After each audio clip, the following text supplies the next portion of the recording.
Let me ask you something. Are you gaining weight around your middle no matter what you eat? Feeling tired after meals? That heavy, foggy, can't keep your eyes open feeling about an hour after eating? Craving sugar and carbs constantly? Not because you're hungry, but because your brain is demanding them. Struggling to lose weight even when you're eating less and moving more? Waking up tired even after a full night's sleep? If you recognize yourself in any of those, there's a very good chance you have insulin resistance. And here's the thing that should genuinely concern you. Most people who have it have absolutely no idea, because doctors rarely test for it until it's already become something more serious. Today, I am going to tell you exactly what insulin resistance is, the surprising signs that you probably already have it, including one that's sitting on your skin right now that most people completely miss, whether it can be reversed without medication, and exactly how to do it.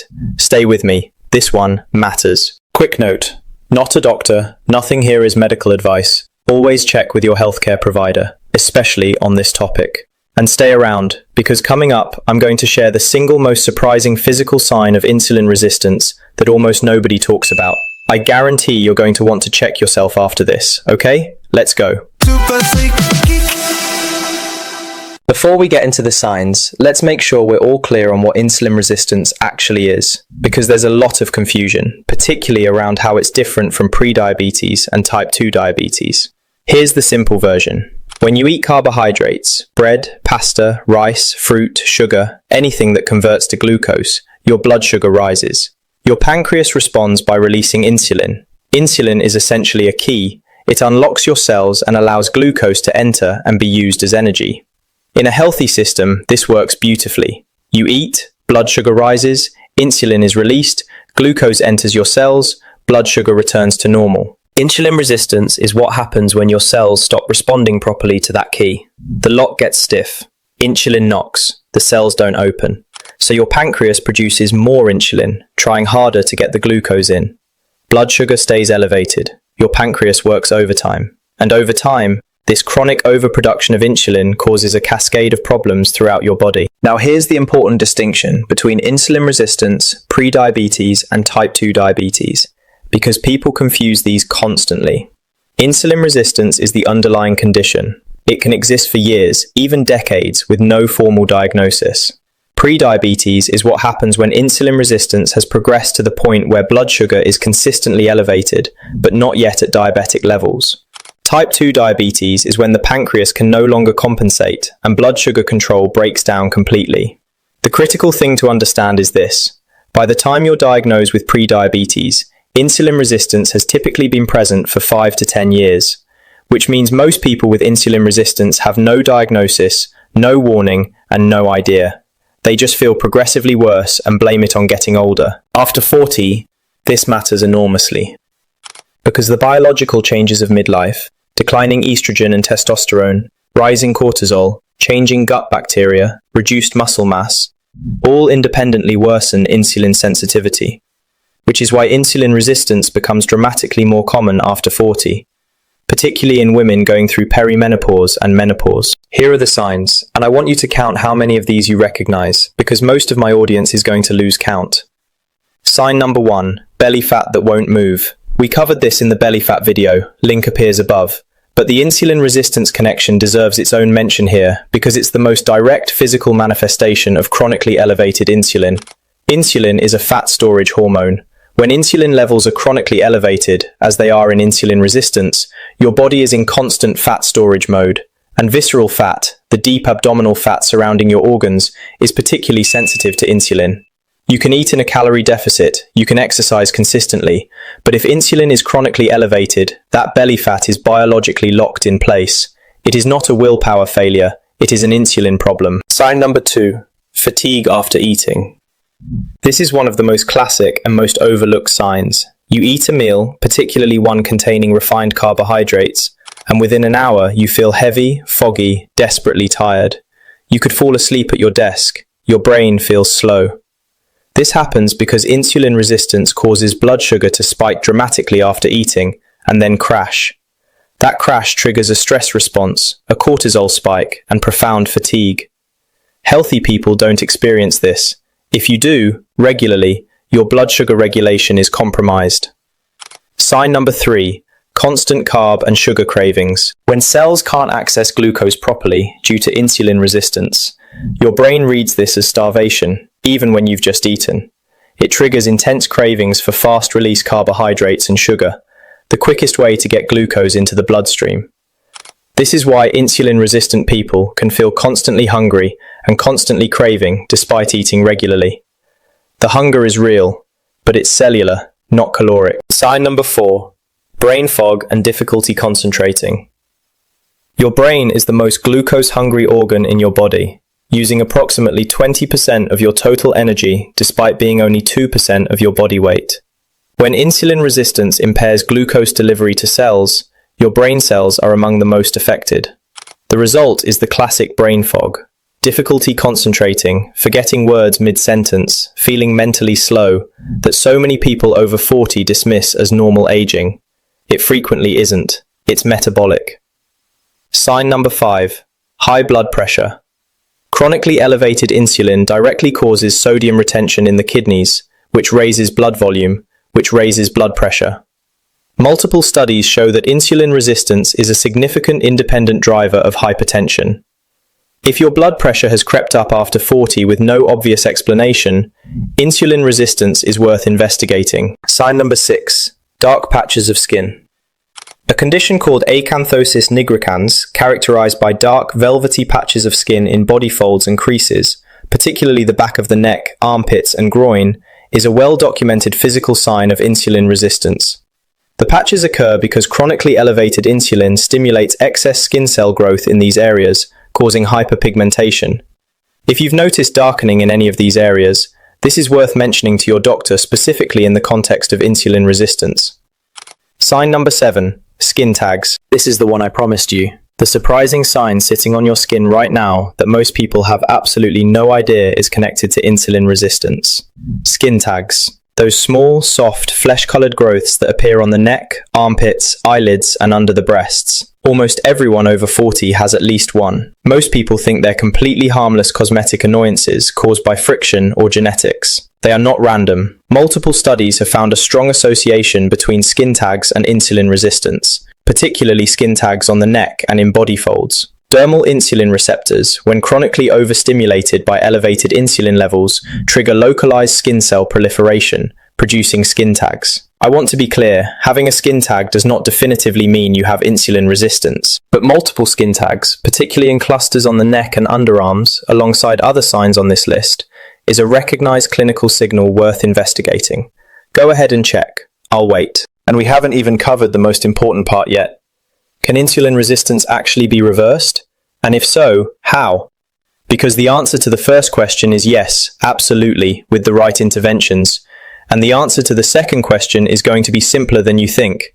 Coming up right after this. Before we get to fixes, it helps to understand why insulin resistance becomes so much more common, specifically after 40. Because the causes are not what most people think.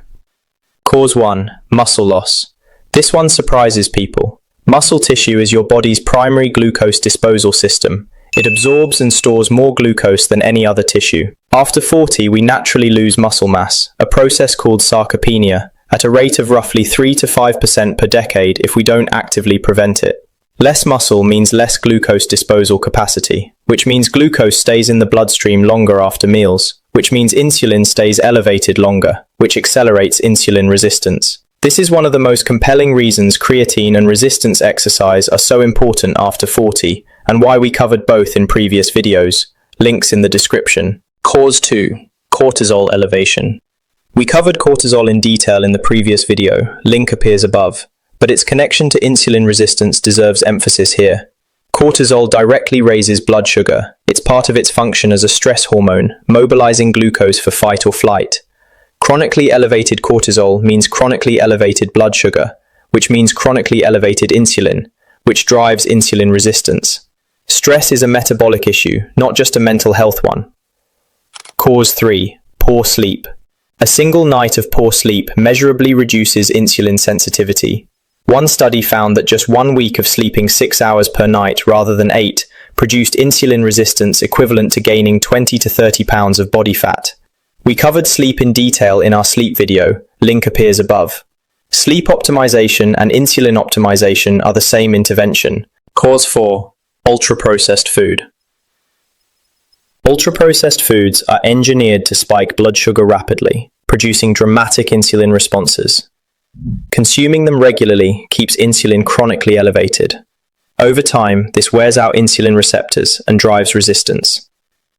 Cause 5. Hormonal changes. Estrogen directly improves insulin sensitivity. It helps cells respond to insulin more effectively. As estrogen declines during perimenopause and menopause, insulin sensitivity declines with it. This is a primary reason why women's risk of insulin resistance, belly fat accumulation, and type 2 diabetes rises significantly during and after menopause, and why addressing insulin resistance is particularly important for women in their 40s and 50s. Can insulin resistance be reversed?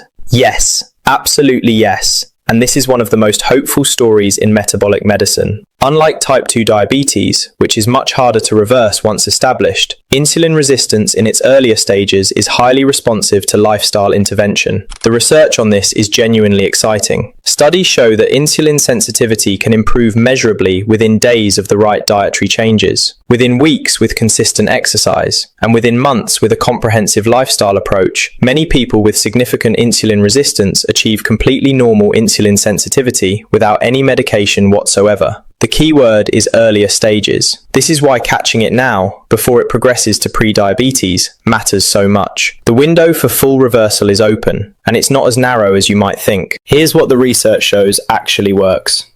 Fix number 1. Reduce refined carbohydrates and sugar. This is the most direct intervention available. Every refined carbohydrate, white bread, pasta, rice, cereals, pastries, sugar in any form, produces a rapid blood sugar spike and a large insulin response. Reducing these directly reduces insulin demand, allowing receptors to recover sensitivity over time. You don't have to eliminate carbohydrates. You have to swap fast-release refined carbohydrates for slow-release whole food sources. Sweet potato instead of white potato, oats instead of cereal, whole fruit instead of juice. The fiber in whole food carbohydrates slows glucose absorption, producing a much smaller insulin response. Fix number 2. Walk after meals.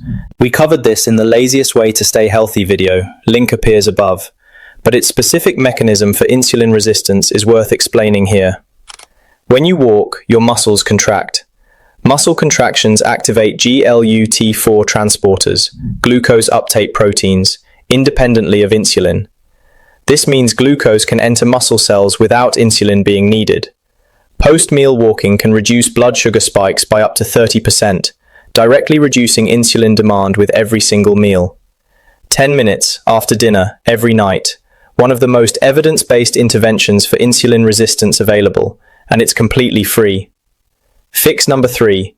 Build muscle. Because muscle is your primary glucose disposal system, building more of it directly improves insulin sensitivity. Resistance training 2 to 3 times per week produces measurable improvements in insulin sensitivity, independent of weight loss. And creatine supplementation, which we covered in detail in a previous video, has been shown to enhance this effect, particularly in women over 40. Link appears above. Fix number 4. Fix your sleep. Given that a single week of mild sleep restriction produces significant insulin resistance, sleep optimization is a direct insulin intervention. Everything we covered in the sleep video applies here, non-negotiable. Fix number 5. Lower cortisol. Given cortisol's direct effect on blood sugar, the cortisol interventions from our previous video, magnesium glycinate, the cortisol cocktail, ashwagandha, the 4-7-8 breath, are simultaneously insulin resistance interventions. These topics are all connected. Link appears above. Fix number 6. Berberine. This is where it gets interesting, and where the Google search data this week is pointing in a fascinating direction. Berberine is a natural compound found in several plants that has been studied extensively for its effects on blood sugar and insulin sensitivity. Multiple clinical trials show that berberine reduces fasting blood sugar, reduces insulin levels, and improves insulin sensitivity through a mechanism involving AMPK activation, the same cellular pathway targeted by metformin, one of the most prescribed diabetes medications in the world. Some researchers have called berberine nature's metformin, and while that's a simplification, the research backing is genuinely impressive. It's currently exploding in popularity, and for good reason. As always, if you're considering Berberine, discuss it with your doctor first, particularly if you're on any medications, as it can interact with certain drugs. Fix number 7, Inositol. Inositol, particularly myo-inositol, is a naturally occurring compound with strong research backing for insulin sensitivity, particularly in women with PCOS. Multiple studies show significant improvements in insulin resistance markers with inositol supplementation. It's gentle, well-tolerated, and increasingly popular for hormonal and metabolic support in women over 40. Again, discuss with your doctor before starting. Here's where we land. Insulin resistance after 40 is not inevitable. It's not just part of getting older, and it is absolutely not irreversible. Belly fat that won't move, fatigue after eating, constant carb cravings, brain fog, skin tags, dark patches on your neck, high blood pressure. If you recognize yourself in that list, your insulin deserves attention. Not panic, attention. Reduce refined carbs, walk after meals, build muscle, sleep properly, lower cortisol. Consider Berberine and Inositol. Talk to your doctor about testing. A fasting insulin test alongside standard glucose tests gives you a much more complete picture than glucose alone. And if you're wondering whether you should be on Ozempic or Mounjaro, that is genuinely a conversation for you and your doctor. But what the research clearly shows is that for most people in the earlier stages of insulin resistance, lifestyle intervention works. And it works without the side effects, without the cost, and without the dependency. Your homework this week: go through those 7 signs and honestly assess how many you recognize. Then pick just one fix. The post-meal walk is Nate's top recommendation for most people because the evidence is so strong and the cost is literally zero. Start tonight. Drop in the comments, how many signs did you recognize? And what's your one fix starting this week? And if this video was useful, a thumbs up genuinely helps more people find it, which is the whole point. I'm Nate. This is Geek Your Health. Check out geekyourhealth.com for more. There's a free guide waiting for you there. Stay curious, reverse your insulin resistance, and I'll see you in the next one.